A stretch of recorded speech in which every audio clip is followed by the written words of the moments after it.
네, 민주당의 길을 팍팍, 대한민국의 길을 팍팍. 이번 주부터 수목 진행을 맡은 김성입니다. 반갑습니다. 안녕하십니까. 불팍 수요일 캐스터 박준입니다. 자, 오늘 4월 2일 보궐선거 지금 진행된 날에서 지금 하고 있습니다. 8시까지. 네. 그래서 혹시 방송 보시는 분들 해당 지역에 사시거나 혹은 해당 지역에 아시는 분이 있으면 지금 전화하셔서 전화 연락해서 투표하러 가라고 8시까지 있으니까 했냐 안 했냐 물어보고. 물어보고. 예. 예, 지금 투표 좀 낮아요. 6시 아니고 8시까지니까요. 끝까지 저희가 긴장을 늦추지 말고 최선을 다해야 됩니다. 어디 해야 되는지는 방송 화면으로 보여드리겠습니다. 네. 다 말하기 어려워서요. 예. 무로구청장 등등 부산 교육감도 있고요. 아산시장도 있고요. 많습니다. 단양 군수도 있고요. 네, 그렇습니다. 제가 그래서 꼭 이번 보궐선거에 이기고 내일 모레 탄핵 선거가 잘 돼서 민주당의 길을 팍팍 넣어주실 것을 부탁드리겠습니다. 자, 오늘 오랜만에 또 불팍 스튜디오에 많은 분들 찾아와 주셨는데요. 네. 자, 인사들 한 분씩 좀 들어보겠습니다. 김영호 의원님 오셨습니다. 네, 안녕하세요. 네, 김용민 의원님도 오셨고요. 네, 반갑습니다. 예, 이훈기 의원님은 지금 짬밥이 안 되면서 늦고 있습니다. 초선 의원인데 있을 수 없는 일이죠. 초선 의원인데 예, 지금 빈자를 굉장히 강조하는 보이고 계신데 초선 여기 이제 의원인데다가 재선 이상 의원은 일찍 오셨는데요. 지금 심지어 교육위원장께서도 위원장님 오셨는데요. 사전에 오셔서 질문지를 보고 있는데 늦는다 이거는 굉장히 좀 교육스럽습니다. 예, 어쨌건 저희가 오늘 뭐 다들 궁금해하시는 얘기 윤석열 대통령 탄핵 심판 선고가 4월 4일 지금 11시로 잡혔는데 자 먼저 제가 궁금한 건 이 소식을 어디서 들으셨는지 우리 위원장님부터 한번 딱 그 소식을 들으셨을 때 뭐 하고 계셨습니까? 네, 제가 이제 사실 최근에 저희 당에서 기구를 하나 만들었어요. 김건희, 윤석열 일가 측근 100대 비리 의혹 국민 검증위원회. 그러니까 약칭 국민 특검입니다. 예, 이부에서 또 할 얘기죠. 그거. 네네. 네. 그래서 그게 이제 그 지도부 회의 요새 이제 광화문 천막당사 쓰고 있잖아요. 그래서 어저께도 지도부 회의 끝나고 이제 11시부터 10시부터 이제 우리가 특검 국민 브리핑을 시작하는데 갑자기 외부에서 박수 소리가 막 터져나오는 거예요. 네. 그때 심정이 어떠셨습니까? 전 몰랐죠 처음에. 예. 왜 박수 쳐? 저는 뭐 유명한 정치인들이나 이재명 대표가 다시 오시는 줄 알았어요. 네. 그래서 이렇게 보니까 누가 이렇게 옆에서 문자를 핸드폰에 문자를 보여주는데 속보 언제 선고일 4월 4일로 잡혔다는 거예요. 근데 순간적으로 4월 4일이니까 제가 이제 그 사회를 봤거든요. 그래서 제가 이제 거기 언론인들과 또 시민들이 잘 모르고 있어서 공지를 했어요. 방금 좀 속보를 보니까 4월 4일 날 헌재 그 파면 날짜가 이제 지정이 됐다. 그래서 이제 그냥 애드립 친 거죠. 네. 4월 4일 죽을 사자가 2개 있더라고요. 그래서 4월 4일 죽을 사자가 2개 있는 거 보니까 아마 4월 4일 날 윤석열의 정치적인 사망 선고가 이루어질 것 같다. 이렇게 제가 이제 발표를 했죠. 바로 딱 한 번에 찔러줬군요. 그래서 그러니까 MBC랑 뭐 채널 A가 막 근데 그걸 많이 이용하더라고요. 저의 발언을. 네네. 김용민 의원님이 어디서 오셨습니까? 저는 차 안에서 봤습니다. 와. 저는 그때 아마 우리 김성현 의원님도 같이 계셨을 건데 충리공관 앞에서 저희가 그 기자회견을 하고 그렇죠, 네. 예, 국회로 돌아오다가 다시 기자회견을 한 번 더 하기로 해서 다시 돌아오는 길에 차에서 봤어요. 그래서 처음에는 안 믿었죠. 그날 만우절이지 않습니까? 그래서 하필이면 공교롭게. 이거 아닐 것 같은데 했는데 정청래 위원장이 올린 글을 페이스북. 봤어요. 그래서 이분이 만우절로 이런 거 장난칠 분 아니다. 장난치다가 죽는다. 큰일 나요, 그래서 큰일 이건 맞을 것 같다. 개정사칭이 아닌 한 이건 맞는 거다라고 생각해서 바로 이제 저희도 이제 막 공유하기 시작했고, 근데 저는 그걸 보는 순간 인용이다. 8대0 인용 결정됐구나라는 네. 생각을 했어요.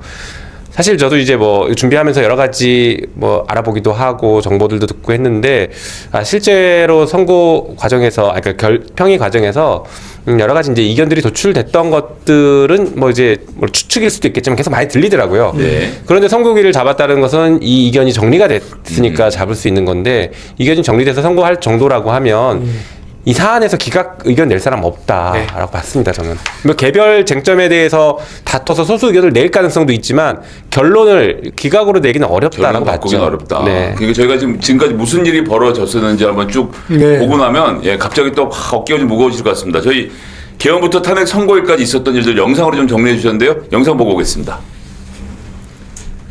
비상계엄을 선포합니다. 무장 병력을 태운 군 헬기가 국회 앞마당을 차지했습니다. 계엄군은 창문을 깨고 국회 본청으로 침투했습니다.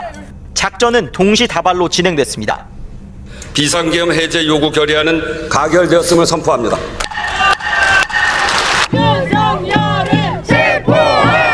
헌법과 민주주의를 위협한 책임을 묻는 과정도 순탄치 않았습니다. 첫 탄핵 표결 시도는 무산됐습니다.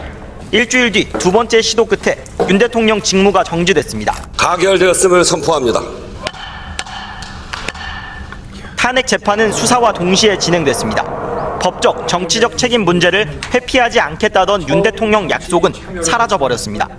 1차 체포영장 집행은 차벽과 인간띠에 가로막혀 무산됐고 2차 집행 때 윤 대통령은 체포됐습니다. 탄핵 심판도 순조롭지 않았습니다. 헌법재판소가 보낸 서류는 18차례 반송되거나 배달되지 못했습니다. 윤 대통령은 헌재에 모두 8차례 출석해 156분 발언했습니다. 자신에게 불리한 증언은 정치 공작으로 몰아가며 비상계엄은 경고성이었다는 논리를 펼쳤습니다. 무력으로 국민을 억압하는 계엄이 아니라 계엄의 형식을 빌린 대국민 호소입니다. 이후 윤 대통령이 법원의 구속 취소로 석방되면서 사법 정의 문제가 다시 불거졌습니다. 심우정 검찰총장이 수사팀 반발까지 꺾어가며 법원 결정에 불복 없이 그냥 윤 대통령을 풀어준 겁니다. 8명의 재판관은 이제 윤 대통령 파면 여부를 결정합니다.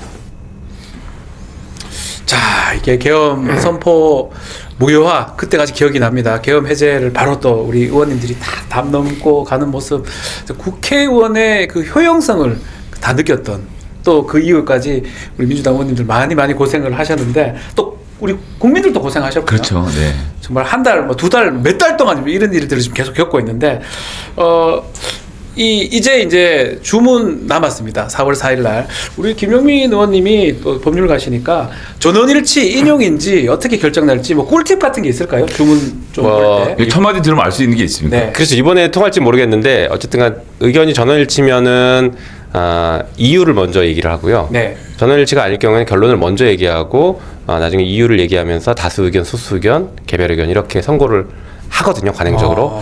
그렇기 때문에 이번에 무엇을 먼저 얘기하느냐에 따라서 이게 전원일치가 됐구나 아니면 전원일치는 안 됐구나 라고 볼 수 있는데 아마 이유부터 먼저 얘기할 겁니다. 그래서 우리 5가지 쟁점으로 네. 현재 정리가 되는데 각각 쟁점별로 어떻게 정리됐다, 인정된다, 인정된다, 인정된다, 인정된다. 따라서 결론은 파면이다. 이렇게 될 것 같습니다. 그 말은 쉬운데 몇 분이나 걸릴까요? 인정된다, 인정된다 하진 않을 거예요. 예, 그렇죠. 예전에 박근혜 대통령 같은 경우에 한 22분 정도 걸렸고, 그다음에 노무현 전 대통령 같은 경우에 한 25분 정도 걸렸었습니다. 그러니까 이번에 쟁점이 좀 많으니까 좀 더. 아니, 쟁점이 그렇게 많지 않아요. 많지 않습니까? 사실은 뭐 박근혜 대통령 때 5가지, 4가지 쟁점인데 5가지 사건, 뭐 이번에는 4가지 혹은 5가지 쟁점이라고 우리가 분류하긴 하는데 한 개의 사건이기 때문에 사실은 그렇게 복잡하진 않습니다. 저희가 이제 그걸 관련돼서 저희가 그래서 이제 어떻게 좀 정리가 되고 있는지를 오늘 한번 좀 같이 한번 좀 재밌게 좀 풀어가 보려고 맞습니다. 하는데요. 예. 그래서 저희가 우리 의원님들 이제 자리에 모이신 만큼 특별한 도구가 저희 준비를 좀 했습니다. 앞에 아날로그 도구예요. OX. 디지털 아닙니다. 자, 저희가 편말이 있는데요. 편말에서 OX로 답을 해주시면 됩니다. 자, 지금부터 시작을 하겠습니다. 첫 번째 쟁점 다들 알고 계시겠지만 비상계엄 선포의 절차적 요건이 정당했다. OX. 본인이 보는 거 말고 시청자들 볼 수 있는 쪽이 예. 이제 정답입니다. 정당했다. OX. 이거 좀 문제가 너무 쉬운 거 아니에요? 예. 지금 모두 X를 드셨어요. 이거 O는 윤석열만 들 수 있을 것 같은데요. 윤석열과 그 일당들. 지금 사실은 비상계엄 관련해서 요건들이 많습니다. 헌법에. 특히 국무회의라든지 뭐 부서라든지 여러 가지 조건들이 있는데 그 조건들이 뭐고 이걸 제대로 지키고 있었는지 이런 것들도 이번 헌법재판에서 드러났거든요. 우리 누가 말씀을 네. 제가 하나 네. 말씀드릴까요? 네. 어차피 탄핵안 제가 썼는데요. 탄핵안. 예. 요건을 2가지를 놓고 검토를 합니다. 계엄이 그 실체적 요건이 있냐 그리고 형식적 요건을 갖췄느냐 이 2가지인데 실체적 요건은 우리가 흔히 아는 전시, 사변 이에 준하는 사태가 있었느냐 그때만 계엄을 선포할 수 있으니까 그래서 그러니까 계엄을 할 만했느냐 이런 그렇죠. 거죠. 계엄을 선포할 만한 이유가 요건, 있느냐 상황이 맞느냐 요건 이게 실체적 요건이라고 부르고요. 두 번째는 형식적 요건인데 계엄 선포하려면 국무회의를 반드시 거쳐야 되는데 국무회의를 거쳤느냐 쉽게 얘기하면 이 2가지입니다. 그렇죠. 그런데 실체적 요건도 없었고, 그러니까 계엄을 선포할 만한 이유도 전혀 아니었고, 그거는 뭐 윤석열 본인의 입으로도 아니었다고 얘기했으니까요. 그리고 형식적 요건 갖췄느냐?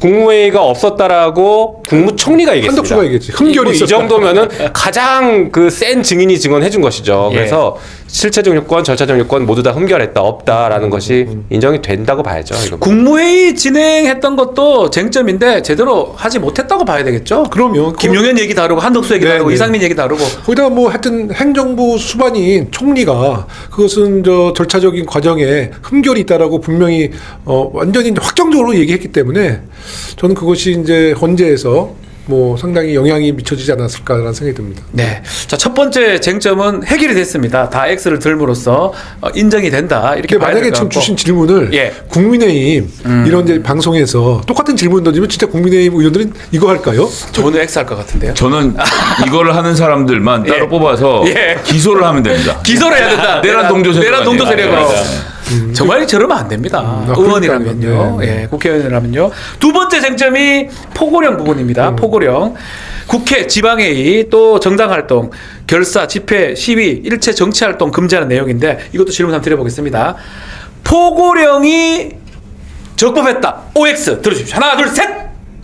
아이고야, 이건 뭐 이걸 할 필요가 있나 싶은데 X입니다. X. 근데 굉장히 긴장됐어요. 잘못 들까봐. 그러니까. 잘못 들면 이거는 제가 내란 세력이 되니까 긴장되더라고요. 아니 윤석열은 포고령 집행할 뭐 의사도 없었고 그냥 뭐 상징적으로 한 거다 이렇게 주장했잖아요. 아니, 그러니까 이제 이걸 보면 국회 해산이 특히 그런데, 네. 그러니까 제가 주변에 가까이 아는 저희보다 한 20년 연대가 되시는 선배 정치인들은 그거 국회 해산권이 없어졌어? 이런 말씀들 하세요. 이게 옛날 드라마에나 나오던 것이고 예. 없어진 지가 한참 됐는데 의원들도 본인 의정 활동할 때도 없는 해산권이 있다고 착각을 했던 거고 제가 보기엔 윤석열 대통령과 김용현 이런 사람들도 다 야, 국회 정도는 우리가 해산시켜도 되는 거 아닌가? 국회 정도는 함부로 좀 막아도 되는 것이 아닌가라고 생각하고 집행을 했던 게 아닌가. 윤석열과 함께 이제 공직 생활을 했던 분 말씀이 윤석열 검찰 아마 특수부 검사 시절인가 그 책상 위에는 80년도 후반기에 월간 조선이 한 권인데 그게 마지막 본 책이라는 것 같아요. 80년도 중반에 월간 조선은. 뭐 그런 생각을 할 수 있죠. 이게 어떻게 보면 굉장히 심플합니다. 포고령이 적법했냐 아니냐는 윤석열이 자백을 했어요. 네. 뭐라고 했냐면 포고령 김용현이 갖고 왔는데 이게 뭐 보니까 상위법에도 위반되는 건 알았지만 그냥 뭐 너무 어이없어서 그냥 하라고 했다. 이게 자백입니다. 상위법에 위반되는 포고령을 발표하겠다는 것은 자백이에요. 네. 빼도 박도 못합니다. 예. 그리고 국회 해상 가능한지 이게 뭐 이제 쟁점이 될 수 있는데 예전에 50 헌법에는 예, 국회 해상권이 있었습니다. 그러니까 그렇죠. 윤석열은 이 비상계엄을 선포하고 모의하는 과정에서 한 번도 비상계엄이라고 얘기하지 않고요. 비상조치권, 비상대권이라고 얘기합니다. 네. 왜 그러냐면 50하고 헌법엔 비상조치권이 있었거든요. 그러니까 80년도 실제로. 월간 조선이 맞습니다. 정말 근거가 있는 얘기예요. 그때 구수할 때 봤던 책에 혹시 나오는 그랬을 수 건가요? 있죠. 그래서 윤석열의 머릿속에는 50하고 헌법만 들어있었던 것 같아요. 와 대박이다. 네. 그래서 그거를 다 자기 쓸 수 있다 생각하고 뭐 포고령에도 국회 사실상 해산시켜버리고 그다음에 최상목에 건넨 쪽지에도 국회 해산하고 비상 입법기구 이것도 50때 네. 50에서 넘어가면서 만들었던 것이거든요. 네. 근데 50 때 그 포고령에 들어가지 않았던 의사들 처단 문제. 그렇죠. 그 부분 전공의 의사. 이건 누가 아이디어를 낸 것일까? 이거는 윤석열일 거야 분명히. 그러겠죠. 네? 굉장히 사적. 저희 포고령 딱 보는 순간 자기의 민원사항을 다 담았구나. 그러니까요. 싶더라고요. 네네. 아니 근데 저는 궁금한 게 그러니까 포고령을 위반해서 발표하면 이게 탄핵 사유입니까? 그렇죠. 법적으로. 그렇죠. 제가 몰라서 여쭤보는 거 아니고 좀 설명을 좀 해주세요. 네, 그러니까 왜- 포고령이라는 것 자체가 헌법과 법률을 위반한 포고령이니까 그 포고령을 알면서 승인했던 것이 헌법과 법률을 위반하라고 지시한 거죠. 그리고 그렇죠. 포고령이 어떻게 보면은 단순한 문건 하나 같지만 이 포고령으로 수많은 사람을 죽이는 것이거든요. 그렇지. 그렇죠. 정치활동 모든 걸 금지해버렸죠. 모든 사람을 이 포고령으로 잡아들이기 네. 시작하고 이걸로 다 죽이는 겁니다. 일종의 긴급조치들인데 이것을 승인했다는 것이죠. 이것은 나는 대놓고 헌법을 위반할 거야. 그리고 국민들을 가차없이 비상조치로 이 사람들을 탄압할 거야. 라는 것을 공개적으로 표명한 문건이죠. 그러니까 당연히 탄핵사유고 탄핵사유다. 탄핵사유 중에서도 핵심 가장 탄핵사유죠. 중요한 그렇구나. 차라리 비상계엄도 중요한 탄핵사유이긴 하지만 비상계엄 선포 자체만으로 어떤 기본권을 구체적으로 침해하는 행위로 들어가진 않거든요. 그 자체가 이제 그것도 위협이고 우리가 흔히 말하는 내란죄 성립 요소는 되지만 비상계엄으로 구체적으로 누구의 어떤 기본권을 제한한다, 금지한다 이렇게 표현하지 않습니다. 그거는 포고령으로 하는 것이죠. 그렇죠.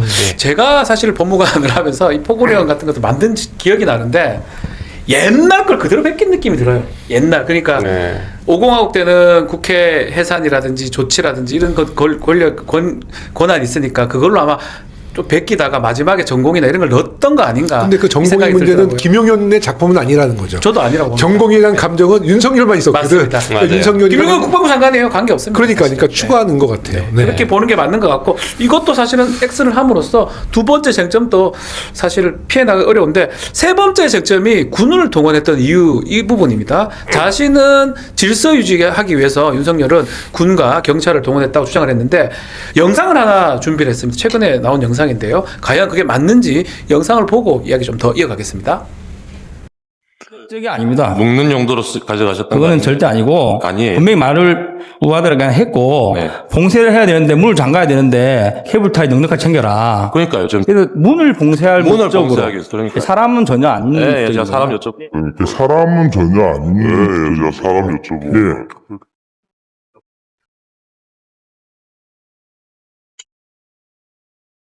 기자를. 네, 저희 마침에 뉴스토마토 기자. 제가 했던 네.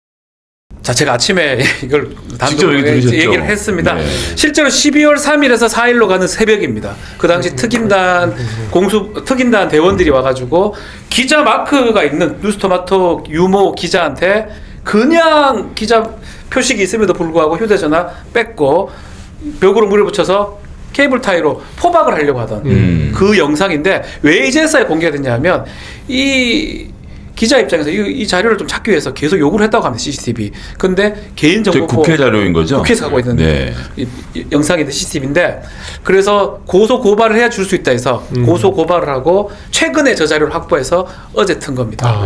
결국 내용은 이거예요. 질서 유지 위한 투입이 아닙니다. 포박하려고 했던 거 아닙니까? 그거 자체가 거짓말이고 증거들이 또 드러나는 상황 아니겠습니까? 어떻게 보십니까? 근데 어저께 아마 보도에 보면 실제로 네. 문을 잠궜던 케이블 타이가 아니었어요. 예. 실제로 문은 케이블 타이가 아닌 무슨 이상한 끈으로도 이걸 잠궜단 맞습니다. 말이죠. 네. 케이블 타이는 사람을 이렇게 결박하는 거예요. 예, 맞습니다. 그러니까 예. 케이블 타이는 문을 잠그는 용도가 아니라 사람을 묶기 위한 네. 용도로 아마 나온 것 같아요. 그렇죠. 저 케이블 타이로는 일단 문을 못 묶게 묶지도 않아. 구조로 묶여서 다녔죠. 하잖아요. 그리고 진짜 근본적으로는요. 그날 국회는 질서 정연했습니다. 네. 계엄군과 경찰이 들어오니까 질서가 어지럽혀졌지 질서가 잡혀 있었어요. 그러니까요. 오히려 국회의원들 들어가는 거 막고 봉쇄하고 시민들을 봉쇄하고 국회 유리창 깨서 들어오고 본회의장 침투하려고 한 것. 이것이 질서를 어지럽혔던 것이죠. 네. 본말이 전도된 얘기를 하는 겁니다. 자, 세 번째 질문 들어가겠습니다. 요거는 좀 잘 들으셔야 돼요. OX가 반대로 될 수도 있습니다. 비상계엄 당시에 군경 투입, 국회 봉쇄가 목적이었다. 하나, 둘, 셋! 예, 이것도 X 들면 안 됩니다. X 들면 국민의힘 의원이 되는, 농담이에요. 예. 국민의힘도 그렇게 하면 안 되죠. 안 되겠죠. 안 되겠죠. 자, 뭐, 맞습니다. 지금 국회 봉쇄하기 위해서 군하고 경찰을 국회로 이제 보낸 거지 본인이 주장하듯이 질서 유지하기 위해서 한다는 거는 새빨간 거짓말이고 또 다른 증거들이 너무나 드러나고 있는 거죠. 네. 근데 전 이 부분도 마찬가지로 또 변호사를 하시는 우리 김용민 의원님께 여쭤보지 않을 수가 없는데 아니 질서 유지하려고 국회의원들한테 지금 들어가시면 안 됩니다. 뭐 신분증 주셔도 좀 기다려 보십시오. 안 됩니다라고 막은 행위 자체가 이게 불법인가요? 당연하죠. 불법이죠. 일단 헌법 위반은 아까 물어본 투가 정말 몰라서 물어본 것 같아요. 죄송해요. 헌법 위반이나 뭐 이런 거는 뭐 복잡하니까 차치하더라도 기본적으로 우리 국회법에 그게 있지 않습니까? 표결하러 들어가는 사람은 누구든지 막을 수 없어요. 누구든지 표결하러 가는 국회의원을 막을 수가 없습니다. 그렇죠. 그거 자체가 처벌이에요. 이미 본회의가 참여하려고 들어오고 있었기 때문에 맞습니다. 그 사람을 막는 행위 자체가 다 불법이다 그러면. 당연하죠. 그럼 이걸 지시한 거는 큰 당연히 문제겠네요. 그렇죠. 그래서 기본적으로 국회법 위반은 무조건 되는 것이고 그 행위가 국회를 무력화시키고 헌법상 비상계엄을 해제할 유일한 권한을 합헌적인 권한을 갖고 있는 국회의 표결을 막는 것이기 때문에 심각한 위헌인 것이죠. 더 볼 것도 사실 없는 것 같은데 또 쟁점 하나씩 그래도 계속 짚어봐야 되는데 네 번째 쟁점은 정치인들 특히 군경이 투입돼서 국회의원들 끌어내라 했냐 안 했냐 이 부분인데 이거는 영상이 좀 있습니다. 이 영상을 보고 네. 이야기 또 질문 이어가겠습니다. 본회의장에 들어가서 의원들을 끌어내라고 했다는데 의결 정족수가 차지 않았으면 더 못 들어가게 막아야지 끌어낸다는 것도 상식에 맞지 않는 얘기입니다. 자, 윤석열 탄핵 심판 가서 이제 했던 얘기들인데 이것도 질문 한번 드려보겠습니다. 자, 국회의원 끌어내라는 지시 있었다 없었다? 있었죠. 아, OX 하나 둘. 있었죠? 예, 있었습니다. 깜짝 놀랐습니다. 아, 큰일 났어요. 헷갈려. 아니 그런 지시가 없었다면 특전단이 국회 본회의장까지 들어올 필요가 없는 거잖아요. 네. 그것도 유리창을 깨고 그렇죠. 이 사람이 들어온 것은 어떤 목적을 갖고 들어왔을 거 아니에요? 근데 본회의장을 들어오려고 그랬으니까 그거는 국회의원들에게 어떻게 해서라도 국회의원들을 본회의장에서 끌고 나올 목적이 있었다라고 볼 수밖에 없는 거죠. 그렇죠. 네. 이게 사실 그 창문 깨고 들어오는 게 본회의 들어가려고 들어온 거 아닙니까? 당연하죠. 특임대들 네, 네, 네. 그 현장에 있었지 않습니까? 이 맞습니다. 사람들의 목적 자체가 그냥 창문 깨는 게 목적이 아니고 본회의장에 들어올 게 최종 목적이었다고 보이는데. 그러니까 창문을 왜 깨냐는 거예요. 예, 당연하죠. 질서를 유지하려면. 아니 게다가 저들은 계속 부인했지만 단전까지 했잖아요. 네, 그러니까요. 단전 증거가 나왔어요. 네. 그래서 전기 끊어버리고 국회 본회의 표결을 막으려고 했고 그 과정에서 누군가 저항하면 총으로 쏘려고 했고 그러니까 총 가져오고 실탄 실탄 가져오고. 가져오고 다 했던 겁니다.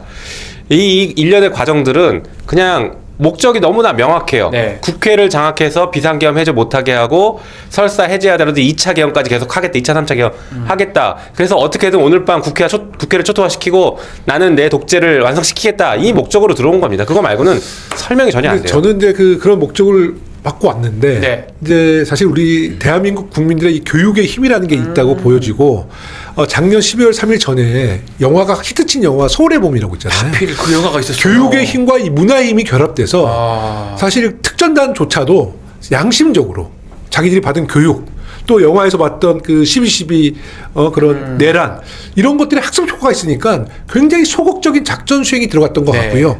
또 우리 저항했던 국민들도 이런 계엄군들에게 폭력적으로 하지 않고 굉장히 탈의듯이 너희들이 이러면 안 된다. 대한민국 민주공화국인데 이러면 안 된다라고 상당히 그 어떤 질서 있는 모습을 보이는 것이 저는 교육의 힘, 문화의 힘이다. 이렇게 생각이 듭니다. 교육위원장님이시니까 이제 교육으로 접근하셨거든요. 법사위원이니까 법사위답게 접근을 한번 해서 법사위, 말씀드리면, 예. 네, 전적으로 동의하고요. 과거에 전두환 노태우 때 그 내란이 있었고 군사 반란이 있지 않았습니까? 그때 처벌을 받았어요. 특히 전두환은 사형, 예, 그리고 노태우는 무기징역 받고 그때 비상계엄을 전국으로 확대 선포한 것 자체가 내란이다. 그 행위 자체가 내란이다 인정됐고 많은 군인들이 처벌받았습니다. 그래서 이번에 내란을 저지르고 가담했던 군인들도 나 이거 잘못하면 죽는 건데 처벌받고 큰일 나겠는데 이 생각을 하고 각인이 돼 있었던 거예요. 그리고 그 이후로 정말 군의 명예를 어떻게든 쌓아오고 회복하려고 노력했는데 이게 일순간에 물거품이 될 수 있다라는 두려움을 갖고 있었던 것 같습니다. 그래서 일벌백계 완전히 이 내란 행위는 뿌리를 뽑아내는 것, 이 나쁜 짓을 뿌리 뽑아내는 것이 저는 다음번에 앞으로 10년 뒤 혹은 100년 뒤에 있을 내란을 꿈꾸는 세력들에게도 아주 강한 경고 효과를 주고 못하게 만들 것이다 이렇게 생각합니다. 헌법 재판도 중요하지만 앞으로 있을 형사 재판도 매우 중요하다. 그러니까 사실 저는 12월 3일 날 이제 전 집에 있다가 이제 국회로 왔는데 첫 번째 들었던 생각이 또 이제 계엄령 선포가 됐잖아요. 네. 야, 전두환 노태우를 사면시켜줬기 때문에 이런 문제가 또 터지는구나. 그러니까요. 사실 저는 첫 번째 들었던 생각이 그거예요. 네. 저는 사실 다음번 대선 후보가 지금 누굴 찍을지 안 정했는데요. 공약에 요거 내란 수계에 대한 사면 사면 방지. 금지를 넣는 분들 찍으려고 지금 마음의 준비를 하고 있습니다. 민주당에서 그 법안 만들어도 되지 않습니까? 준비하고 있어요. 네, 특별법. 뭐 어떤 식으로 논의를 해야 근데 되기 농담으로 시작한 건데. 아마 네. 대선 후보 보궐선거했을 때 대선 후보에게 그 질문을 던질 거예요. 해야죠. 예. 다만 국민의힘 후보도 사면 복권 안 시키겠다고 하는데 거기 속으면 안 됩니다. 네, 저는 국민의힘 대통령 후보는 분명히 거짓말 칠 거라고 봐요. 사면 복권 안 시키겠다. 당선을 위해서. 근데 그 발언에 속지 말자. 근데 또 국민들에게 총칼을 들이대는 경우에는 전 뭐 어떤 경우로도 용서해서는 안 된다. 이건 뭐 절대 다른 용서해서는 범죄하고는 이제 예. 차원이 다르기 때문에. 재산 범죄 차원이 아니지 않습니까? 민주주의의 적에게 관용을 베풀면 안 됩니다. 민주공화국 자체가 흔들려요. 실제로 저는 아주 상상도 하기 싫은데 혹시나 발포가 됐었으면 어떨까 이런 생각을 계속 하거든요. 네, 제가 그리고- 군에 오래 있다 보니까 그런 어떤 발포 하나에 모든 게 무너져 버립니다. 군중들이 막 움직이고 또 기갑에 대한 전차가 사실 움직이려고 했다는 거 아닙니까? 전차가 왔다면 한 발만 쏴도 끝나는 거예요. 그런 상상을 제가 참 안 하고 싶은데 그런 것 따져보면 이렇게 무서운 일을 저질러 놓고 태연하게 질서 유지라는 엉뚱한 얘기를 하고 있고 저는 이 발포에 대한 공포감은 사실 최근에 많아요. 그러니까 네. 2차, 그러니까 만약에 윤석열이 각각 기각돼서 대통령에 이제 복귀를 했어요. 안 됩니다. 그럼 윤석열은 사실 이제 복귀를 해서 이제 내란죄를 처벌받으면 사형 아니면 무기징역이니까 네. 만약에 우리가 복귀를 하면 국민들의 저항이 생길 거 아니에요? 그럼 자기는 결국 죽은 목숨이야. 저는 윤석열이가 진짜 저항에 무릎 꿇지 않고 발포할 것 같다는 것 같지 않습니까? 전 정말 그게 두려워요. 아, 마찬가지입니다. 그래서 2차 계엄이 만약에 이게 좀 발포되면 정말 이거는 유혈 사태가 일어날 가능성이 높다. 네. 국회의원 저도 이렇게 겁이 나요, 사실. 오죽하면 조갑제조차도 시리아 내전처럼 되고 100만 명 이상 죽었던 그 사례가 우리에게도 현실이 될 수 있다 이런 얘기까지 했겠습니까? 네. 그 이제 보수의 어떻게 탑이라고 불리는 그렇죠. 이런 분들마저 그런 얘기를 하는 것은 정말 딱 맞는 얘기예요. 그러니까 좀 정말 두렵습니다. 두렵습니다. 네. 자, 5번째 쟁점으로 넘어가 보겠습니다. 마지막 쟁점이긴 합니다. 선관위 장악 부분입니다. 윤석열. 이 선관위를 장악하려고 했던 게 위법이다. OX로. 좀 쉽죠? OX로. 하나, 둘, 셋. 예. 예. 우리 김성희 의원님. 네, 오 아까 맞습니다. 네. 갈팡질팡 하세요. 제가 질문이 좀 잘못된 것 같아요. 살짝 위험하셨다고. 네네네. 자, 선관위 투입한 거 본인은 인정을 했어요. 탄핵 심판 가서. 다만 뭐 부정선거 확인하기 위해서 했다. 이것도 법적으로 문제가 되는 거죠. 당연하죠. 투입. 당연하죠. 일단 헌법기관인 선관위에 계엄군을 보내서 영장 없이 압수수색을 하려고 한 행위 그 자체가 영장주의 위반이고 헌법기관에 대한 무력 침탈이고 심각한 문제죠. 네. 처음에 사실 선관위에 계엄군이 갔을 때 사람들이 웅성웅성했어요. 선관위는 왜 갔을까? 국회와 선관위 동시에 갔고 깜짝 오히려 놀랐어요. 선관위를 먼저 거길 갔잖아요. 왜 가지? 그래서 저희는 처음에 그날 새벽에 이제 계속 회의하면서 선관위에 간 건 명태균 케이스 때문에 명태균 게이트 때문에 그거 오히려 찾으려고, 뺏으려고. 증거를 삭제하려고 간 거 아닐까 삭제시키려고. 이런 생각까지 했습니다. 근데 알고 보니 부정선거론 가지고 부정선거를 어떻게든 입증해 보겠다. 네. 이런 황당한 주장과 황당한 이유로 갔다는 것에 되게 충격을 받았습니다. 어쨌든간 선관위의 계엄군을 침투한 행위는 당연히 위헌이고 게다가 더 중요한 건 이 윤석열이 그걸 자백을 했습니다. 계엄군을 내가 보냈어라고 자백했습니다. 이거 더 볼 것도 없이 인정입니다. 이거는. 저는 더 충격적인 게 이 선관위 사무총장이 윤석열이 직접 임명하고 자기 친구예요. 친구예요. 동기생인가 사무총장이. 그래요? 예. 친구인데 얼마나 그 친구와 토론을 했겠어요. 이 선관위의 뭐 부정선거 문제에 대해서. 그러니까 친구가 그건 절대 아니다라고 얘기했을 거 아니에요. 그럼 그걸 믿어야지. 그걸 계엄군을 보내가지고 야 이거 무지죠 무지.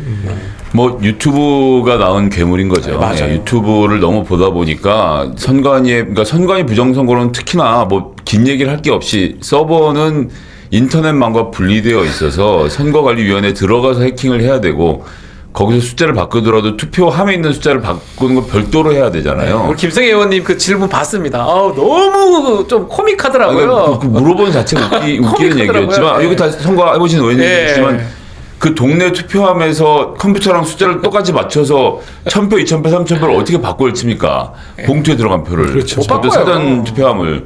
있을 수 없는 일인데 저희 지역에서 부정선거가 있었는데 김성애가 원래 표보다 17점 몇 % 더 얻었다. 뭐 이런 식의 아주 구체적인 수치를 엑셀에 걸어놓고 하니까 사람들이 그걸 사람들이 믿는 건 모르겠는데 대통령이라는 자가 국정원을 장악하고 있는 대통령이라는 자가 국정원의 결과보다 유튜브를 신뢰했다는 얘기거든요. 한심한 거죠. 근데 저희 두 분 법률가가 있어서 좀 죄송하지만 이 이제 부정선거는 정말 말도 안 되는 궤변인데 공교롭게도 황교안과 윤석열이 그래도 3억 고시 패스하고 네 검찰 출신 아닙니까? 여기에 이렇게 정말 막 완전히 그 맹신하고 있다는 것이 확정 편향에 빠져 있다는 생각이 근데 좀 어떻게 들더라고요. 그러니까 사실 좀 균형적인 감각을 가졌을 정도로 황교안도 대통령 권한대행도 하고 법무부 장관 하고 윤석열도 검찰총장을 했던 사람인데 이런 정말 말도 이거는 안 되는 제가 그게 오히려 저기 편견이고요. 네. 사법시험 붙고 이렇게 판검사만 오래 하면요 오히려 사회성이 많이 떨어져서 중심이나 균형감을 못 잡는 경우가 많습니다. 그래서 그렇죠. 뭐 판검사들이 사기 제일 많이 당한다는 얘기도 합니다. 택직하고 사기 당하는 사람 부장 사기 많이 당합니다 실제로. 아, 왜냐면 그렇지. 자기가 주인공이 돼서 사회생활을 해본 적이 없고 남이 한 거를 평가만 하거든요. 이건 잘했어. 이건 이때 이렇게 얘기했어야지 왜 얘기 안 했어. 자기가 그 상황 되면 한마디도 못할 걸 경험을 안 해봤으니까 그렇게. 근데 저는 이번에 이제 질문하고 좀 다른 취지긴 한데 과연 우리나라를 최근에 이렇게 힘들게 한 사람이 과연 누구냐 보면 다 법조인들 같아요. 그리고 어떤 학교에 어떤 과를 나온 사람들이 네. 다 힘들게 하는 모습을 보면서 참 미안한 저도 법조인이긴 하지만 과연 우리가 제대로 하고 있냐 이런 좀 의심도 들기도 하고 말씀하신 것처럼 그 한교안, 윤석열 네. 아주 잘 나가던 검찰 출신들이 글쎄 이런 걸 말이에요. 믿고 앉아 있고 정말 저는 좀 이상해요. 이걸로 내란이나 일으키고 이게 납득이 안 가거든요, 사실은. 전 세계 최초로 유튜브 알고리즘에 의해서 쿠데타가 이루어졌다라는 예, 얘기까지 나오고 있죠. 정말 자 5가지 쟁점 살펴봤습니다. 이거 보면 이게 위헌인지 위법인지 노무현 전 대통령 탄핵 심판 때는 일부 위법 사항이나 이런 게 있지만 중대하지 않다 그래서 기각이 됐었고요. 네네. 박근혜 전 대통령은 헌법 수호 의지도 없다 등등 해서 파면이 됐습니다. 자, 4월 4일 아마 우리 헌재가 11시에 어떤 결정을 내릴지 우리 국민들 또 어떤 결정이 날 때 이 국민들이 어떤 판단을 또 할지 그걸 좀 지켜봐야 될 것 같습니다. 예, 뭐 어쨌거나 오늘 쭉 훑어봤지만 탄핵 인용이 되는 건 그냥 너무 명확한 초등학생도 이해할 수 있는 수준이다라는 걸 좀 확인을 한 것 같은데 근데 이제 일부 보수 언론들이 이거를 1대1 구도, 양비론, 양시론으로 몰고 가는 아주 끔찍한 일들을 보여주고 있는데 조선일보가 좀 대표적이거든요. 이거 봐요. 이거 한번 화면 좀 보고 갈까요? 이게 보면요. 파란색, 빨간색 절해가지고 좀 정당 비슷하게 정치적 개념 비슷하게 해가지고 교수님 3명 해가지고 기각 각하를 동수다고 생각하고 이렇게 배치를 해놨어요. 50대 50인 것처럼. 근데 사실은 저 기각 각하 교수님 저 모르겠어요 누군지도. 저 오히려 인용 측의 교수님들은 뭐 유명하시긴 한데 저분들 말고도 제가 봤을 때 한 90% 이상의 교수님들은 인용이라고 보실 것 같은데 언론사가 이런 식으로 그냥 대충 반반 이렇게 무책임하게 보도하는 거 이건 어떻게 보십니까 위원장님? 뭐 하루 이틀이 아니니까요. 너무한 거 아닙니까? 너무한 거죠. 사실 너무한 건데 이제 저는 언론이 국민을 이제 속이는 시대는 아니다. 왜냐하면 지금 사실 그 정보의 홍수잖아요. 우리가 이제 뭐 조선일보라는 뭐 이런 매체가 있지만 이제 다양한 매체를 통해서 국민들이 또 교육 얘기를 하는데 저는 우리 국민들의 교육 수준을 믿어요. 그래서 저런 정말 날조된 그 언론의 보도는 국민들이 신뢰하지 않고 저 매체의 신뢰성은 오히려 떨어질 수 있다. 그리고 4월 4일 날 탄핵이 인용됨으로써 저런 이제 언론은 이제 찌라시라는 얘기를 들을 정도로 아마 국민들의 비판이 거세질 것이라고 저는 진짜 질문 드리고 싶은 게 언론이라도 개념은 탑재를 해야 되는 거 아닙니까? 내란인 걸 인정하고 해야 되는 거 소수 일부를 보도를 할 수 있는데 그렇습니다. 이런 식으로 반반으로 그냥 창문에 어떤 걸 보여주듯이 이런 거 자체가 사실은 저는 선동하는 거라고 생각도 들기도 하거든요. 그렇죠. 의도성을 갖고 있죠. 저는 지금 이렇게 기각이나 각하다라고 의견을 제시한 이분들 박제해놔야 된다고 박제해야 봅니다. 됩니다. 이분들 박제. 나중에 얼마나 자기가 창피한 얘기를 했는지 자기 가족들이나 자기 자녀들한테 얼마나 부끄러운지를 박제해놔야 이미 됩니다. 박제가 된 거예요. 박제하시죠. 저게 기록이 됐으니까. 그런 사람들이 무슨 헌법을 연구한다는 거예요? 아 근데 사실 제가 최근에 이제 그 서초동 쪽에 한 지인을 만났는데 네. 저런 논리에 대해서 맹신하는 분들이 또 있더라고요. 아니 오히려 저보고 네. 근데 그분의 논리는 4대4 각하 얘기를 저한테 하면서 내기를 하자고 저보고. 얘기하시죠. 아니 4대4라는 거는 그러니까 인용이 내시고 기각이 내시라서 안 될 것이다 네, 이런 그래서 얘기인 각하가 거죠. 될 것이다. 아니, 이게 절차상의 문제로 각하가 될 것이다인데 그래서 제가 딱 진짜 그분한테 딱 한마디 굉장히 가까운 분이었는데 이런 얘기를 했어요. 개몽되셨군요. 그랬더니 자기도 웃더라고. 아니 박준 변호사님 이 업계에 밝으시니까 이게 가능합니까 4대4라는 게 그러니까 절대 불가능. 불가능. 이런 건 누가 일부러 흘리는 거 아니에요?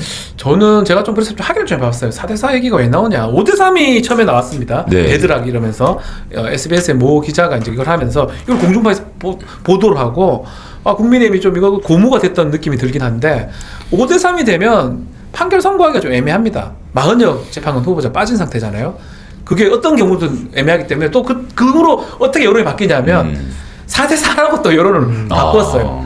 그래서 제가 이래저래 다 확인을 해봤는데 이거는 사실 누가 만들어낸 거지 이런 정보는 없습니다. 그렇습니다. 그 있을 수가 없는 없습니다. 이야기 없는 얘기인데 믿을 거죠. 필요도 없고요. 밖에 4대4가 엄청 돌았거든요. 자, 5대3 그 SBS 모 기자도 그 기자 무슨 악의를 갖고 예, 쓴 게 그런 건 아니라 아니지만. 취재를 한 것도 아니고 본인이라고 직접 확인해 본 분들 예. 말로는 추론을 해보면 추론해보면 논리적으로 이렇게 5대3 된다라는 이야기에 뭐 너무 많은 그 국민의힘 의원들이 희망을 좀 품고 있던데 정말 우리 김용민 의원님이 이제 또 가실 시간 돼서 마지막으로 좀 네. 이런 현재 분위기에 대해서 한 말씀 좀 주시고. 네, 그렇게 했습니다. 그 국민의힘도 선고 기일이 나오기 전까지는 희망회로를 많이 돌렸는데 선고 네. 기일이 4월 4일로 딱 잡히는 순간 바뀐 것 같아요, 기류가. 그러니까. 그러면서 권성동, 권영세 이런 분들이 하는 얘기가 기각을 희망하지만 이렇게 기각을 희망하지만으로 바뀌었습니다. 여기 수습용 멘트군요. 네, 그렇죠. 바뀌었어요. 그리고 저는 이번에 이제 선고일 4월 4일 11시에 선고일을 선고 자체를 생중계합니다.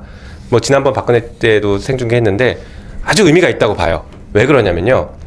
12월 3일 날 비상계엄, 다시 말해서 내란의 시작을 생중계로 전 세계가 다 봤습니다. 전 국민이 봤고 전 세계가 내란이 시작되는 모습을 다 봤거든요. 그러면 그 끝이 생중계로 4월 4일 11시에 생중계로 어떻게 마무리되는지를 전 세계가 다 지켜보고 있습니다. 대박이다. 네. 또 그래 보니 그때. 그렇죠. 처음과 끝을 생중계로 지켜보는 전 세계의 전무후무한 와. 내란 사태가 됩니다. 그래서 헌법재판소는 이런 역사적인 순간에 자기들이 헌법을 지키기 위해서 어떤 결정을 해야 되는지 더 무게감을 갖고 전원일치로 판결해야 또 됩니다. 아주 저명하신 헌법학자께서 저 생중계하는 얘기를 딱 보시더니 인용됐어 생중계잖아라고 말씀하시면서 되게 와닿았었고요. 그래서 김용민 의원님 뭐 늦은 시간까지 너무 감사드립니다. 여기서 김용민 의원님 먼저 보내드리고 저희는 이어서 가도록 하겠습니다. 그래서 그 중간에 저희가 재밌는 영상 하나 보고 지나가려고 하는데요. 네. 윤석열 파면 100가지 의혹에 대해서 살펴본 시간 가지는 그 브리핑 영상 한번 보면서 가겠습니다. 감사합니다.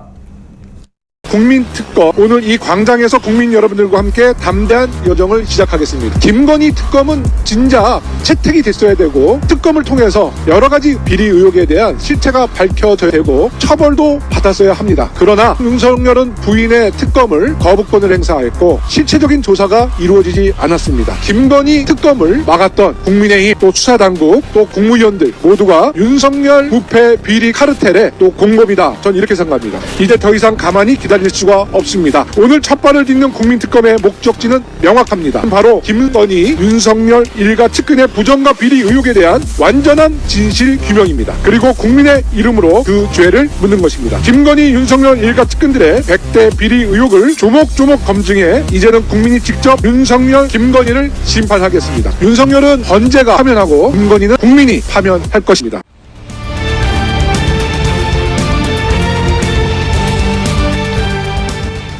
네, 2부 바로 돌아왔습니다. 이훈기 의원이 제가 처음에 오해를 했는데 그 초선이 빠져갖고 지각을 하는 거 아니냐라고 했는데 큰 오해를 했고 지금 국회에서 위원회를 진행 중인데 제가 또 위원회를 빠질 수는 없기 때문에 오늘 좀 못 오시게 됐다는 점을 좀 우리 시청자분들께 양해 말씀을 드리겠고요. 그래도 이제 일당백 우리 위원장님 계시니까 위원장님 모시고 이 이야기를 좀 풀어가 보도록 하겠습니다. 그 김용 의원님 민주당 삼선 의원들 모이셔서 윤석열 가족 측근 비리 의혹 백서를 만드셨는데 어떤 내용이 좀 담겨있는지 간략하게 설명을 그러니까 삼선 의원들이 이제 탄핵 국면에서 좀 역할을 하자. 그래서 이제 저는 김건희, 윤석열 일가 측근 비리를 조사를 했고 박정 의원이 중심이 돼서 또 백서를 만든 것은 윤석열 정부의 실정 101가지였습니다. 네. 그러니까 그것도 약간 정책적인 거고 저는 이제 비리를 중심으로 이제 조사를 했는데 이제 원래 TF였거든요. 근데 이제 당 차원에서 이것을 우리가 김건희 특검을 관철을 못했잖아요. 그래서 오히려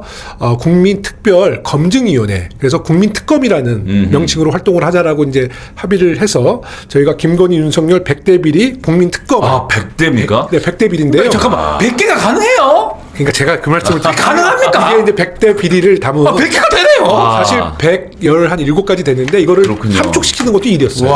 근데 이제 최근에 또 한 가지 또 이제 사건이 추가돼서 101가지를 이렇게 이제 요거 101개군요, 네, 이제는. 지금까지는 요건 100개고 한 개 더 추가됐거든요. 있군요. 됐는데 저는 정말 좀 놀라웠던 것이 김건희, 윤석열 일가 측근 비리 100가지가 될까라고 했는데 사실 차고 넘치는 거였어요. 더 됩니까? 네, 더 되고요. 두 번째는 이 100가지 넘는 사건을 실질적인 수사 조사가 제대로 되지도 않았다는 것이죠. 그렇죠. 거기에다가 이와 관련된 여러 가지 부처 장관 또 관련자들이 한 명도 책임진 사람이 없어요. 그러니까요. 이게 정말 윤석열의 실체예요. 그래서 이 100대 비리를 제가 왜 제안을 했냐면 탄핵 국면에서 이제 의원들이 우리가 국회에서 광화문까지 매일 걸어가고 또 시민들과 집회를 하는데 광화문 집회 있을 때 이런 좀 생각이 드는 거예요. 시민의 한 사람으로서 참여하는 건 의미가 있는데 좀 국회의원으로서 조금 우리의 그 국민들이 부여해주는 우리의 권력이라는 게 있지 않습니까? 윤석열 정부를 정말 혼쭐 내줄 수 있는 권력을 최대한 동원해보자. 국정감사가 원래 또 전공이기도 하고요. 네. 그래서 우리가 할 수 있는 것은 근데 저쪽이 거부권을 쓰니까 청문회, 국정조사는 다수당의 의지로만 할 수 있는 갈 수 거고. 있죠. 네. 그래서 제가 일단은 우리가 국회에서 투쟁을 할 수 있는 김건희 비리를 하나하나 좀 찾아서 새로운 것을 찾을 수도 있고 우리가 너무 많은 비리가 있다 보니까 입구에 있는 김건희 비리를 국민들께 리마인드 시켜서 네. 또 헌재 재판관들에게 다시 리마인드 시켜서 계엄령만 이 파면 사유가 아니라 네. 이 중대 범죄에 정말 파면될 사유가 100가지가 넘다를 시그널을 주고 싶었던 거예요. 이걸로도 파면된다는 거네요. 하나하나가 그러니까 저가 이 100가지가 정말 중대 네. 범죄들이거든요. 네. 그냥 쉽게 너무 하나에 감질나는데 100가지 중에 몇 가지 몇 가지 한번 100개 하나에 정말 1년씩만 선고돼도 100년 살아요. 100년 선고. 뭐 네. 그것도 많이 떠오르긴 하지만 뭐 하여튼 뭐 명품백, 도이치모터스, 김건희 브랜드 출범식 혈세 1억 투입된 거, 김건우 오빠 문제, 양평 고속도로, 김건희 용산 어린이집 정원 위탁업체 선정 문제, 김건희 KTV 무관중 황제 관람 의혹, 여기는 8,500만 원짜리 특집 프로그램을 녹화했거든요. 그렇죠. 네네. 그것도 그러니까 국정농단까지 다 있는 거예요. 이 많은 것들이 보도가 됐는데 장모님도 있고. 장모님 네. 해결 안 되고 계속 덮었던 거예요. 그러니까 이 100가지가 넘는 사건을 어떻게 수사당국이 수사조차를 안 하고. 하나도 안 해요. 네, 그래서 제가 내일 그 현안 질의를 이제 갑자기 원내에서 긴급 투입해서 네. 내일 현안 질의 제가 하거든요. 예. 그래서 이 관련된 것들. 이거 100가지 제목만 읽다가 내려오시겠는데. 예. 그러니까 진짜 이거 100가지를 한번 쭉 읽어드리고 싶은데 시간이 너무 걸려요. 아니 근데 기억나는 거 우리 김성희 의원님 기억나는 거 정말 무엇보다도 양평고속도로. 예, 100% 해야 되는데 왜 안 예, 하는지 몰라요. 과정이 바뀌기도 했고 그 이후로 문제가 생겼는데 지금 뭐 유야무야 대충 넘어가고 있고 검찰은 뭘 하는지 움직이질 않고 네. 아무것도 진전이 안 되고 있지 않습니까? 이런 건 끝까지 해야 분명하게 돼요. 좀 파헤쳐서 저는 마약이요. 매돌져야지. 마약. 오늘 저희가 6차 브리핑이 마약 인천세관 마약 그거 해야 수사 됩니다. 왜 안 오늘 합니까? 저희가 이제 브리핑을 했어요. 이상식 의원께서 예. 광화문 광장에서 이제 국민께 브리핑을 했는데 예. 하여튼 제가 아까도 말씀드렸지만 저희 그럼 요 브리핑 내용 내용이 잠깐 보고 있네요. 올까요? 네네 예. 좋습니다. 네. 6번째 국민특검 브리핑은 아마 우리 언론인분들 시민 여러분들 아시겠지만 영화 신세계나 또 부당거래 마치 그 한편의 느와르 영화 아니 어떻게 보면 실제 영화보다 더 실감나는 나쁜 놈들의 이야기를 다룬 인천세관 마약 사건 수사 외압 의혹입니다. 인천세관 마약 사건은 마약과의 전쟁을 선포한 윤석열 정권이 대한민국 사상 최대 규모의 마약 밀반입을 적발하고도 최고 권력기관들이 앞다퉈 나서며 이를 무마하고자 했던 수사 외압 사건인 것이죠. 자, 이게 지금 2023년 9월의 일인 건데 인천 세관을 통해서 마약이 밀반입된 거 그렇습니다. 수사가 있었고 그 수사 과정에서 대통령실 등이 개입해서 무마한 거 아니냐는 의혹이었던 것 같은데요. 네. 사건 설명을 좀 해주실 그러니까 수 있을까요? 조금 아까 방송에서 보셨다시피 이 사실 그 윤석열이 검찰총장 출신이니까 이제 윤석열 정부가 들어와서 우리가 이제 검찰공화국이라고 했고 네. 또 한동훈 법무부 장관 시절에 검찰 출신들이 마약 사건을 맡아야 된다. 경찰에게 마약 사건을 맡기면 안 된다라고 네. 해서 사실 마약 사건을 막 검찰이 주도적으로 하면서 엄청 사실 많이 했죠. 이태원 사건 때도 네. 이태원 우리 희생자들 사건 때도 마약 사건으로 경찰들이 투입된 거잖아요. 네. 심지어는 네. 그 돌아가신 분들에게서 마약 성분 검출되는지 확인하고 이랬다는 그런 거. 모욕적인. 그러니까 이것도 나중에 네, 네. 이태원 이것도 전 조사 필요하다고 봐요. 그렇습니다. 예, 예. 그런데 사실 제대로 수사가 안 된 거예요. 네. 그러다 보니까 경찰청도 아니라 영등포 경찰서에서 첩보를 받고 말레이시아의 마약 범죄단이 한국에 들어온다는 첩보를 가지고 이제 수사를 한 거예요. 처음에는 경찰청장도 너무나 반가워하고 기특해서 굉장히 격려해 줬다는 겁니다. 그런데 이 그러니까 이 영등포 경찰서에서 보도자료를 낸 거예요. 이제 네. 워낙 큰 마약 사건이기 그러니까 이게 때문에. 그 당시에 네. 필로폰이 110kg을 찾았는데 네네네. 이게 시가로는 나눠서 팔면 5,000원 어치고 400만 명에게 투약할 수 그러니까요. 있는. 엄청난 거죠. 그러니까 정말 역대 최고의 사건이라서 경찰청에서도 굉장히 이제 고무돼서 격려를 했는데 보도자료 내용에 세관원들의 그 협조 부분이 한 줄이 들어가 있었대요. 세관원들의 협조 없이는 불가능해서 이제 세관을 좀 수사하겠다. 그럼 수사당국은 마약이 들어온 과정에 세관의 연루성을 이제 생각하는 거네요. 세관원의 협조 속에서 들어온 거로 이제 수사 쪽에서 이제 초점을 맞춘 거죠. 이 한 단락의 요 대목 때문에 갑자기 경찰서장 그리고 경찰청에서 그 내용을 빼라. 브리핑. 네, 예. 브리핑 그 세관이 개입됐다는 내용을 빼라 그러면서 돌변하기 시작했다는 거예요. 그게 수사 외압 아닙니까? 수사 외압이죠. 외압이죠. 그래서 직접 경찰서장이 그 백경정한테 백혜령 경정한테 용산에서 관심이 많은 사건이니까 손 떼라 이렇게 하고, 그러니까 이건 굉장히 외압을 넣은 거죠. 네. 그리고 실제로 승진해야 될 백경정은 지금 좌천됐어요. 파출소로. 지구대인 것 같은 거예요? 네, 파출소 이 지구대로. 문제를 문제 삼았다는 네. 이유로. 그리고 이것을 가로막았던 서장은 경무관으로 승진을 했고요. 그러니까요. 네. 요거는 정말 반드시 확인을 해야 되는 것 같은데 네. 딱 막혀 있어요. 그러니까 경찰도 제대로 조사를 더 진행을 안 하고 그렇습니다. 수사기관들이 진행을 해줘야 되는데 안 하면 누가 합니까 이거. 그래서 국회에서 조사도 하고 계속적으로 얘기를 하는 것 같습니다. 근데 인천세관 그 외압 사건에 대해서는 이제 정말 제가 이해가 안 되는 게 네. 지금 윤석열, 한동훈, 이원석 전 검찰총장이 정말 소탕하겠다라고 자신 있게 얘기를 했잖아요. 근데 이게 하여튼 구멍이 뚫려서 말레이시아의 마약 사범들이 그 150kg 마약을 운반하고 펑 뚫린 거란 말이에요. 그래서 이제 국민들이 공분하고 또 외압이 있었다는 것이 보도가 되면서 국민들이 굉장히 분노하고 있어서 이 실체를 밝히기 위해서 민주당에서 네. 특검을 발의했잖아요. 그렇죠. 이게 김건희 게이트도 아니잖아요. 마약 사범에 대한 수사에 대한 우리 민주당의 의지. 그러면 국민의힘에서 당연히 찬성해줘야 되는데 전원 반대를 했습니다. 그러니까요. 아니 마약을 지금 소탕하자고 마약 사범을 잡아내자는 이 특검에 대해서 국민의힘이 전원 반대를 했어요. 그게 재발이 저리는 건가요? 왜 그러니까 반대하죠? 실체적으로 이 사건을 은폐하려는 의혹이 있는 이 사건이 알려지면 윤석열 정부의 제가 볼 때는 치명적인 뭐 문제가 있는 거 아니겠습니까? 당시에 지금 이제 우리 국민들이 또 의혹을 갖는 거는 이 사건이 영등포 경찰서에서 인천세관을 이제 조사하고 마약 사범을 조사했는데 인천지검장이 당시에 현 검찰총장 심우정이에요. 심우정. 아, 심우정 검찰총장. 심우정 검찰총장이에요. 혹시나 뭐 그런 얘기가 있습니다. 네. 심우정이 저거 잘 처리하고 총장 된 거 아니냐라는 또 의혹도 의혹도 있긴 있어요. 있습니다. 근데 심우정 총장이 네. 인천지검에서 맡았던 이 사건을 서울중앙지검으로 이 사건을 보내요. 그리고 서울중앙지검, 그러니까 이거는 이례적이라는 거거든요. 이상하네요. 네. 그러니까 인천지검에서 수사지휘를 통해서 이 사건을 진행하다가 아까 이제 세관 쪽에 문제를 언급하면서 개입한 경찰이 세관을 수사하려고 그러니까 갑자기 이 사건을 중앙지검으로 보냈는데 문제는 서울중앙지검으로 이첩되고 나서 사건이 거의 진행되고 수사가 된 거예요. 예, 수사가 된 겁니다. 그러니까 사실은 인천에서 있었던 일을 서울중앙지검에 보낼 이유가 없는 건데 그렇습니다. 이 보낸 후에 잘 됐으면 말을 안 하겠지만 네. 그로 수사가 더 진행이 안 되고 있잖아요. 그러니까요. 그리고 본인은 검찰총장이 갑자기 나중에 됩니다. 그렇습니다. 그러다 보니까 지금 계속 의혹들이 제기되는 것 같습니다. 네. 뭐 하여튼 지금 뭐 많은 유튜버들이나 또 많은 이제 인터넷에 돌고 있는 얘기는 뭐 김건희 여사의 뭐 동생이 말레이시아에서 사업을 네, 한다. 얘기를 하고 있는데 뭐 확인을 네, 해봐야 확인된 얘기는 아닙니다. 아닙니다. 아니지만 네. 여러 가지 이제 이런 문제점 또 의혹의 그 사건인데 사실 이런 사건을 특검을 통해서 밝혀내는 네. 것이 정부로서도 당연히 도와주고 협조해야 될 문제 아니겠어요? 네. 근데 마약 사건을 정부도 반대하고 지금 특검을 지정 안 하고 있는 거잖아요. 그렇죠. 그리고 국민의힘은 표결에서 다 반대했단 말이죠. 말도 안 돼요.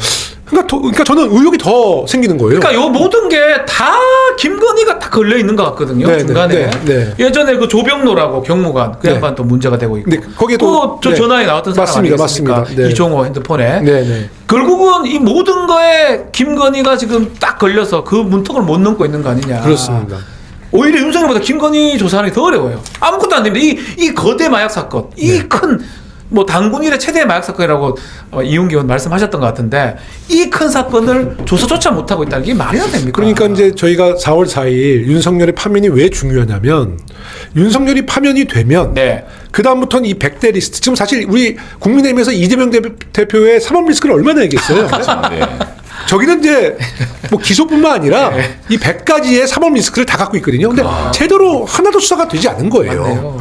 그래서 저는 이 파면 이후에 아마 그 인천세관 수사 외압 사건의 실체도 밝혀질 것이고 그리고 하여튼 특검이 빨리 도입돼서 이 사건은 정말 진실을 밝혀내야 됩니다. 이거 특검은 특검대로 진행을 하고 우리 네. 위원장님의 국민특검은 앞으로 어떤 계획을 갖고 또 이걸 접근하실 건지 좀 들어보고 싶습니다. 국민특검은 이제 이 100가지에 대한 의혹에 대해서 국민들에게 하나하나 더 소상하게 알릴 생각입니다. 왜냐하면 너무 많은 범죄 의혹이 있다 보니까 국민들도 많이 잊고 있는 것 같아요. 많이 잊고 있는 것 같아요. 네.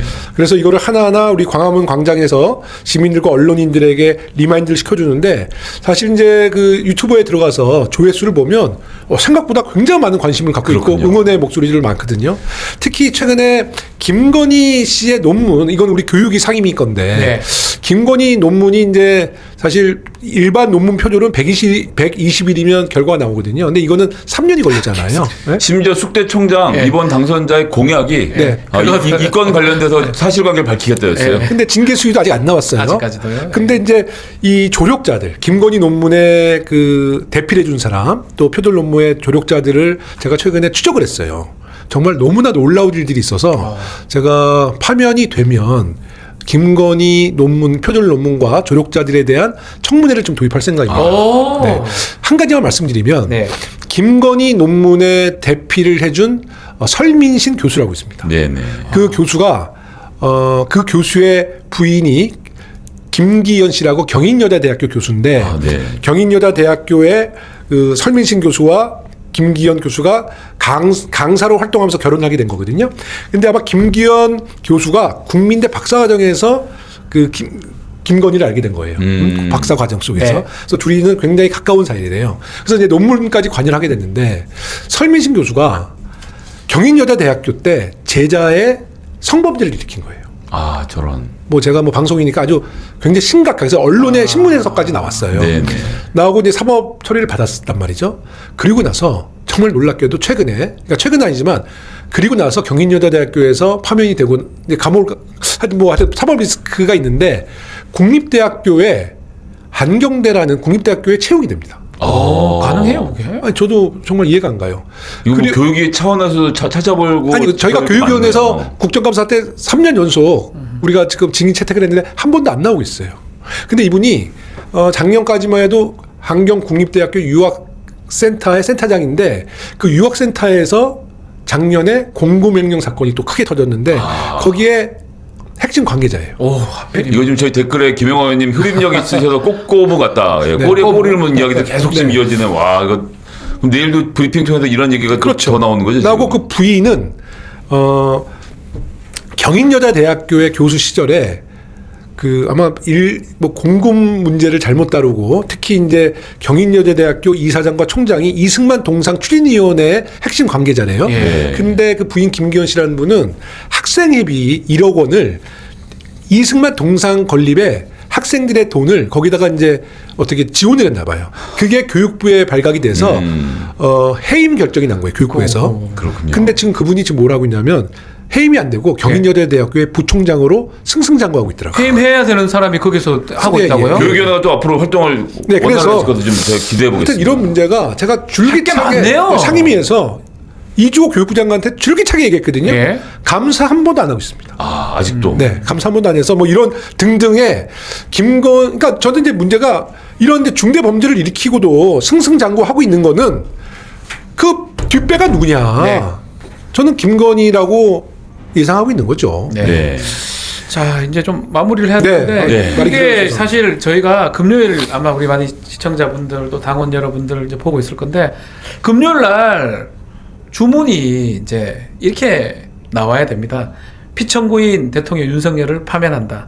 이렇게 나와야 되겠죠? 그렇죠. 저 뭐. 재판관 전원으로 요거 한번 같이 한번 읽어볼까요? 네. 주문 하나, 둘, 셋. 주문 피청구인 대통령 윤석열을 파면한다. 땅땅땅. 이게 들어가야죠. 진짜 꼭 그렇게 이루어지길 바라고요. 지금 오늘 김영호 의원님 뭐 워낙 지금 반응이 뜨겁고 댓글도 좋은데 제작진 반응이 뜨겁습니다. 조만간 다시 좀 다시 나오셔서 오셔야 돼요. 뒷이야기를 이어주십사라는 부탁을 드리겠고요. 고정되는 겁니까? 고정이십니다. 예, 뭐 당연히 뭐 저희는 능력대로 하기 때문에 아, 예. 좀 고정이 있습니다. 와주시길 네. 부탁드리겠습니다. 네, 네, 네. 조금 전에 저희 방송 시작할 때 말씀드렸지만 오늘 8시까지 4월 2일 보궐선거 지금 해당 지역들 한번 쭉 좀 보여주실까요? 네. 구로구청장, 아산시장, 그다음에 담양 예, 군수, 담양, 김천시장, 거제시장, 거제시장입니다. 예, 네. 버기부터 시작해서 분당 등등 여러 군데에서 지금 하고 있습니다. 네. 8시까지 투표 동료권 끝까지 부탁드리겠습니다. 끝까지 해주시기를 바라겠습니다.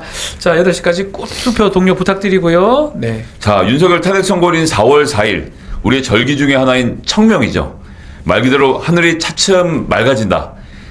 이게 날씨가 좋으면 농사도 잘 되고 대한민국이 부흥할 거 아닙니까? 이 어두운 암흑의 구름을 걷어내는 4월 4일이 됐으면 좋겠다라는 바람 가지면서요. 저희는 내일 이 시간 또 6시에 또 찾아뵙도록 하겠습니다. 이제부터 수목 진행을 맡은 김세가였습니다. 감사합니다. 감사합니다. 감사합니다.